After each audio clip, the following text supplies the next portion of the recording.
जी, अगर आज हम धनबाद की बात करें तो आज सुबह से ही धूप खिली हुई है। सुबह का जो तापमान है वो लगभग 13 डिग्री दर्ज किया गया था।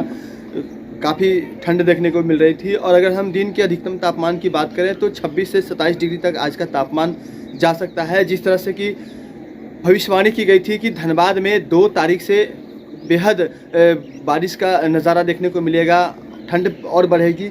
वैसा अभी तक कुछ नहीं हुआ। आज 3 तारीख होने के बाद भी धनबाद कोयलांचल में कहीं भी बारिश देखने को नहीं मिला है। और अगर हम आज की महत्वपूर्ण गतिविधियों पर नज़र डालें तो सबसे पहले आपको बता दें कि अमर शहीद रणधीर प्रसाद वर्मा, जो कि धनबाद के तत्कालीन एसपी थे, 3 जनवरी 1991 को वो शहीद हुए थे खालिस्तानी आतंकवादियों से लोहा लेते हुए। उन्होंने 5 आतंकवादियों को मार गिराया था। मरणोपरांत उन्हें अशोक चक्र से सम्मानित किया गया था। आज उन्हीं की पुण्यतिथि है। इसके अलावा उसी जिस बैंक डकैती कांड को उन्होंने अंजाम देने से खालिस्तानी आतंकवादियों को रोकने का काम किया था, उसी में श्यामल भी कहीं ना कहीं शहीद हुए थे। और उनके लिए भी जो शहादत का दिन है आज ही है और मासस उसे बेहद धूमधाम से मनाती है और उन्हें शहीद का दर्जा देने की मांग भी शुरू से करती आई है। तो उनका भी जो शहादत दिवस है वो मासस की तरफ से आईआईटी गेट के पास में आईआईटी आईएसएम का जो गेट है वहाँ पर उनकी आदमकद प्रतिमा है, वहाँ पर मनाई जाएगी। आपको बता दें कि तमाम जो शहर की सुर्खियाँ हैं वो आज बेहद महत्वपूर्ण होने वाली हैं। झारखंड की बढ़ते राजनीतिक पारे के बीच में कहीं ना कहीं धनबाद कोयलांचल के जो यहाँ के नेता हैं वह भी कहीं से भी कम नहीं है। और विधायक राज सिन्हा का ताज़ा बयान आया है जिसमें उन्होंने कहा है कि जो सूबे के मुख्यमंत्री हेमंत सोरेन अपनी पत्नी को मुख्यमंत्री बनाना चाहते हैं, तो कहीं ना कहीं वो झामुमो के जो बड़े नेता हैं उन्हें दरकिनार करने की कोशिश कर रहे हैं, उनके वरिष्ठता पर सवाल खड़े कर रहे हैं। और अगर परिवारवाद ही उन्हें करना है तो बसंत सोरेन अथवा सीता सोरेन का नाम आगे किया जाना चाहिए था। सिर्फ मुख्यमंत्री की पत्नी होने के कारण कल्पना सोरेन को यह मौका नहीं मिलना चाहिए था। इसके अलावा कई अन्य मुद्दों पर भी उन्होंने खुलकर बात कही है और राम मंदिर के मुद्दे पर उन्होंने कहा है कि राम मंदिर में जो भव्य प्राण प्रतिष्ठा का कार्यक्रम आगामी 22 जनवरी को होने वाला है, वो उन्होंने धनबाद कोयलांचल के तमाम लोगों से अपील की है कि वो अपने घर के आसपास की जो मंदिर है वहाँ पर रामोत्सव मनाएं और रामलला के जन्मोत्सव को बेहतर तरीके से मनाएं। इसके अलावा उन्होंने भविष्य में जो आगामी मार्च या अप्रैल के समय में जो लोकसभा चुनाव होना है उसमें अपनी दावेदारी को लेकर भी बातें खुलकर कही है। उनका कहना है कि भारतीय जनता पार्टी का जो कार्यकर्ता होता है वह ज़मीनी स्तर से काम करता है और हर पल चुनाव के लिए तैयार रहता है। अगर पार्टी ने उन्हें दायित्व दिया तो वो चुनाव जरूर लड़ेंगे।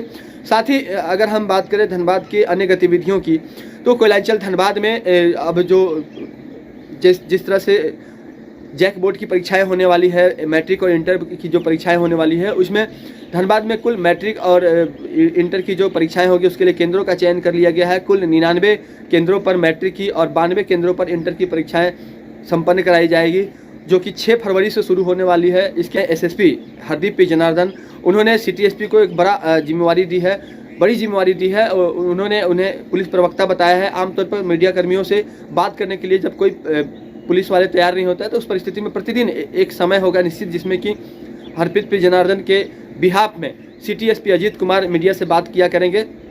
ये तमाम चीज़ें जो हैं आज धनबाद कोयलांचल में सुर्खियां रहने वाली है। तो हम अपने अन्य गतिविधियों से भी आपको लगातार रूबरू कराते रहेंगे।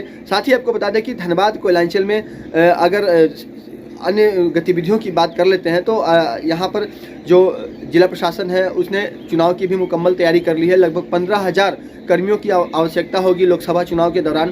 पीठासीन पदाधिकारी किन्हें बनाया जाए इस पर भी अभी मंथन चल रहा है। तो ये तमाम चीज़ें हैं जो आज धनबाद में सुर्खियाँ रहने वाली है। अगर हम कोयलेरी इलाके की बात कर लें तो वहाँ पर कई जो एरिया हैं बीसीसीएल के, वहाँ पर धरना प्रदर्शन का कार्यक्रम है। कई जगहों पर घेराव होना है। इसके पीछे मजदूरों की मांगों को नहीं मानना है। और जिस तरह से पिछले 3 दिनों से हड़ताल चल रही है ट्रक ड्राइवरों की, ऑटो ड्राइवरों की, जिसकी वजह से पिछले 2 दिनों से और आज अगर तीसरा दिन कहें तो पूरी तरह से धनबाद में जो आर्थिक व्यवस्था है वो ठप सा पड़ गया है।